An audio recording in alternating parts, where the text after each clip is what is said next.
ഈ വയനാട്ടിൽ ഇത്രയും വലിയ ദുരന്തം ഉണ്ടായപ്പോൾ സൈന്യത്തിൻ്റെ ഉൾപ്പെടെ പ്രവർത്തനങ്ങൾ ഏകോപിപ്പിക്കുന്നത് മന്ത്രി ജോർജ് കുര്യനെ നമ്മൾ കണ്ടു.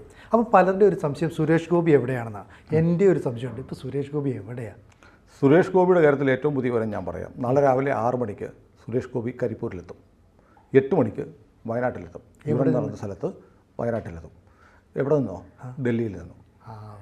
അപ്പോൾ സുരേഷ് ഗോപി എവിടെ എന്ന് ചോദിച്ചു. ഭയങ്കര സൈബർ ആക്രമണമാണ്. തൃശ്ശൂർ അങ്ങ് എടുത്തു. തൃശ്ശൂർ കൊടുത്തു കഴിഞ്ഞ് ഈ നാട്ടിൽ ഇത്രയും വലിയ കൊടിയ ദുരന്തമുണ്ടായിട്ട് ഈ മനുഷ്യൻ തിരിഞ്ഞു നോക്കിയില്ല. നന്ദിയില്ലാത്ത മനുഷ്യനാണ്. തൃശ്ശൂർകാർക്ക് ഇങ്ങനെ കിട്ടണം, ചാണകം ചവിട്ടിയാൽ ഇങ്ങനെ ഇരിക്കും എന്നൊക്കെ പറഞ്ഞ ആളുകൾ സുരേഷ് ഗോപി എവിടെ എന്ന് ചോദിച്ചില്ല. നോക്കൂ, നമ്മുടെ നാട്ടിൽ ഇപ്പോൾ മാത്രമല്ല, എൻഡോൾ സൾഫാൻ്റെ കാലം മുഴുവൻ അന്വേഷിക്കണം. കാസർഗോഡ് അല്ലേ? അന്നൊക്കെ സുരേഷ് ഗോപി രാഷ്ട്രീയക്കാരനായിട്ടില്ല, സിനിമ നടനാണ്.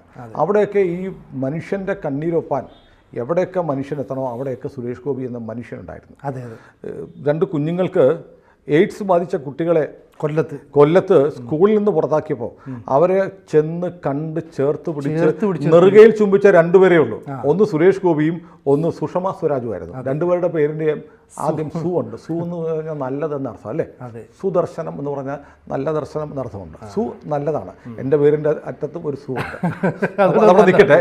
അപ്പോൾ നല്ല മനുഷ്യൻ എന്ന നിലയിൽ എല്ലാവരും അംഗീകരിക്കുന്നുണ്ട് സുരേഷ് ഗോപി. എന്നിട്ട് ചിലപ്പോൾ പറയും നല്ല മനുഷ്യനൊക്കെയാണ്, പക്ഷേ ചാണകം ചവിട്ടിപ്പോയി എന്നൊക്കെ പറയുന്ന ഈ നാട്ടിൽ ഇപ്പോൾ പറയുന്ന ആളുകൾ ഇപ്പോൾ സുരേഷ് ഗോപി എവിടെ എന്ന് പറഞ്ഞു വലിയ സൈബർ ആക്രമണം നടത്തുന്ന ആൾ സുരേഷ് ഗോപി എന്ന മനുഷ്യനെ ഈ ഇത്ര വലിയ ദുരന്തം ഉണ്ടായിട്ടും കാണാത്തത് എന്തുകൊണ്ടാണ് എന്നൊന്നും അന്വേഷിച്ചില്ല. അദ്ദേഹം ഒരു മനുഷ്യനില്ലേ? അദ്ദേഹം ഇവിടെ ഉണ്ടെങ്കിൽ ഉറപ്പായും വയനാട്ടിൽ ആദ്യത്തെ ഒരു പിക്കാസും എടുത്ത് മുന്നിൽ നിൽക്കും വേണ്ടി വന്നാൽ സുരേഷ് ഗോപി. അനുഭവത്തിലൂടെ നമ്മൾ ബോധ്യപ്പെട്ടിട്ടുണ്ട്.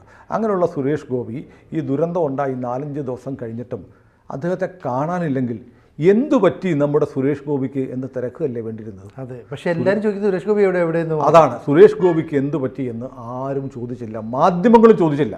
മാധ്യമങ്ങൾക്കറിയാം, കേരളത്തിലെ മാധ്യമങ്ങൾക്കറിയാം, അവർ ഈ സുരേഷ് ഗോപിക്കെതിരെ സൈബർ ആക്രമണം നടക്കുമ്പോഴെങ്കിലും സുരേഷ് ഗോപി എവിടെയാണ് എന്ന് ചോദിച്ച് റിപ്പോർട്ട് കൊടുക്കേണ്ടതാണ്.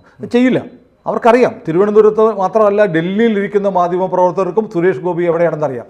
അവർ മനഃപൂർവ്വം അത് മറച്ചു വെച്ച് സുരേഷ് ഗോപിക്കെതിരെ ഇവിടെ ഒരു സൈബർ അറ്റാക്ക് നടന്നോട്ടെ, തൃശ്ശൂരുകാർക്ക് അവരുടെ ഭാഷയിൽ പറഞ്ഞ പറ്റിയ അബദ്ധം തിരുത്താൻ ഭാവിയിലെങ്കിലും ഒരു അവസരം ഉണ്ടാവട്ടെ എന്ന് കരുതി മനഃപൂർവ്വം തമസ്കരിച്ച ഒരു വാർത്തയാണ് സുരേഷ് ഗോപി ഡൽഹിയിൽ അതികഠിനമായ വൈറൽ ഫീവർ ബാധിച്ച് കിടപ്പിലായിരുന്നു.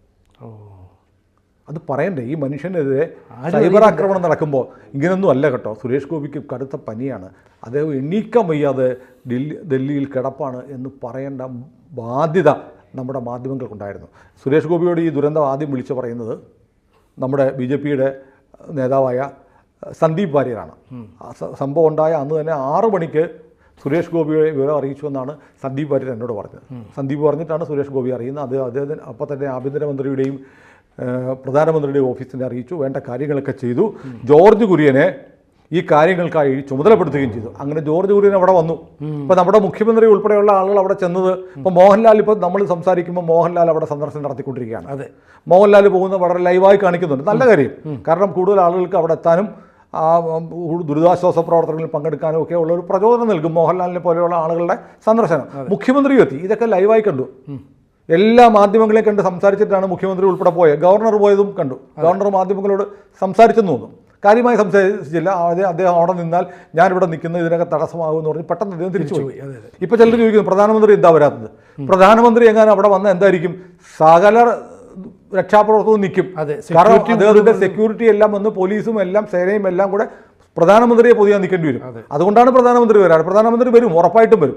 അപ്പോൾ സുരേഷ് ഗോപിയുടെ കാര്യത്തിൽ ജോർജ് കുര്യൻ, സുരേഷ് ഗോപിയുടെ നിർദ്ദേശപ്രകാരം കൂടിയാണ് ജോർജ് കുര്യൻ അവിടെ പോയത്. കേന്ദ്ര സർക്കാരിൻ്റെ തീരുമാനമായിട്ട് സുരേഷ് ഗോപിയുടെ നിർദ്ദേശം എന്നതിലുപരി കേന്ദ്രത്തിൻ്റെ തീരുമാനപ്രകാരം ജോർജ് കുര്യൻ അവിടെ ചെന്നു. അദ്ദേഹം ഒരു ഷോയും നടത്തിയില്ല. ഒരു ചാനലിന് മുന്നിൽ വർത്താനം പറഞ്ഞു. അവിടെ വന്ന് മണ്ണിലിറങ്ങി നടന്നു, ആ ചള്ളക്കകത്തോടെ നടന്നു. രാഹുൽ ഗാന്ധി വന്ന് പോയതല്ല. മുണ്ടൊക്കെ മാടി കുത്തി ജോർജ് കുര്യൻ അതിലെ പോയി വേണ്ട കാര്യങ്ങളൊക്കെ, വേണ്ട ഏർപ്പാടുകളൊക്കെ ചെയ്ത് തിരിച്ചു വന്നു. കേന്ദ്രം സൈന്യത്തെ അയച്ചു കൊടുത്തു. സൈന്യമാണ് അവിടെ രക്ഷാപ്രവർത്തനത്തിൻ്റെ ബഹുഭൂരിപക്ഷം ചെയ്യുന്നത്.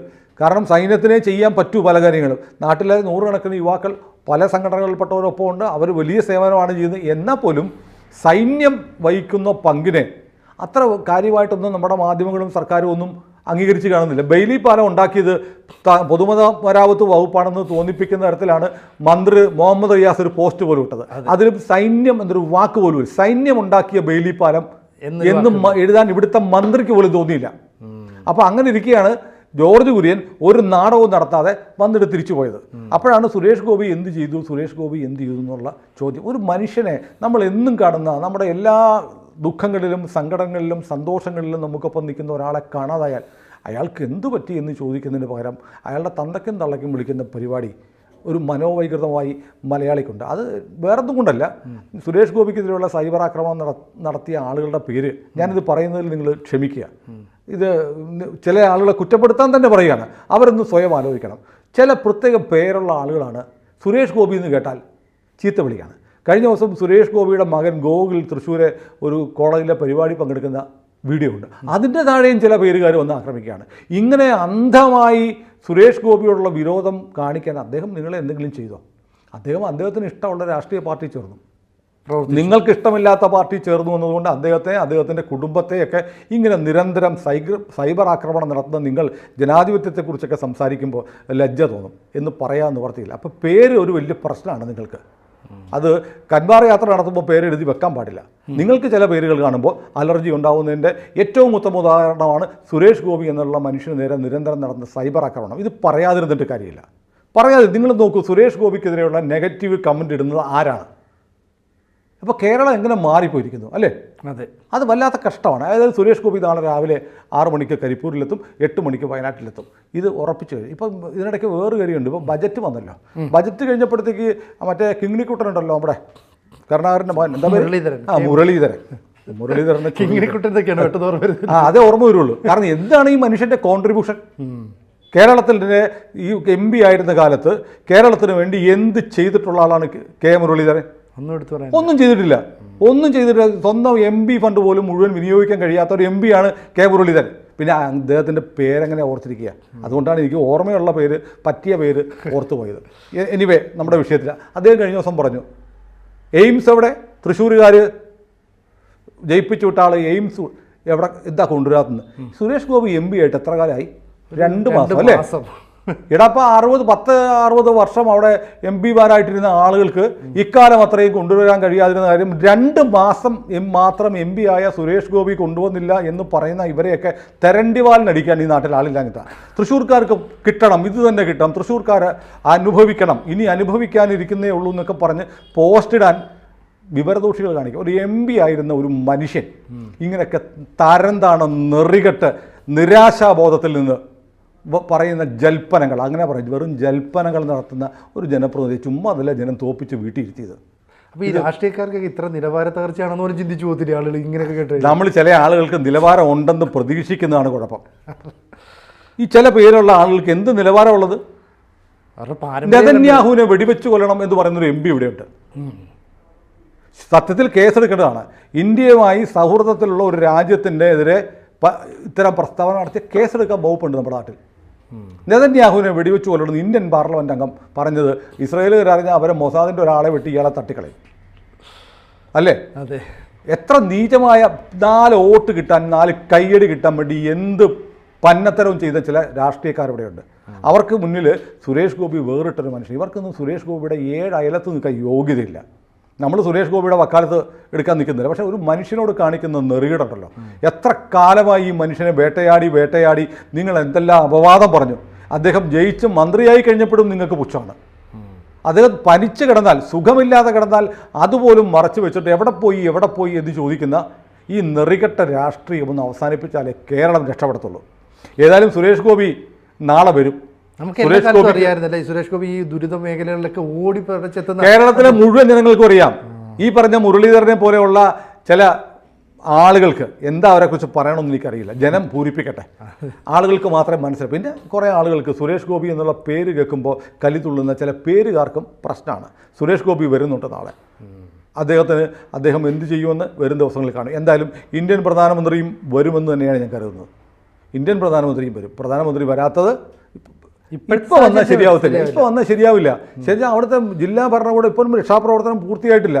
വന്നു കഴിഞ്ഞാൽ പ്രധാനമന്ത്രി വന്നാൽ DGP ഉൾപ്പെടെ മുഴുവൻ പോലീസ്, ഒരു 10,000 പോലീസുകാർ വേണ്ടി വരും. പ്രോട്ടോകോൾ മുഴുവൻ പാലിക്കാതെ വെറുതെ മുണ്ടും മടക്കി കുത്തി പ്രധാനമന്ത്രിക്ക് വരാൻ പറ്റില്ല. അപ്പോൾ അതിൻ്റെയൊക്കെ പരിമിതികളുണ്ട്.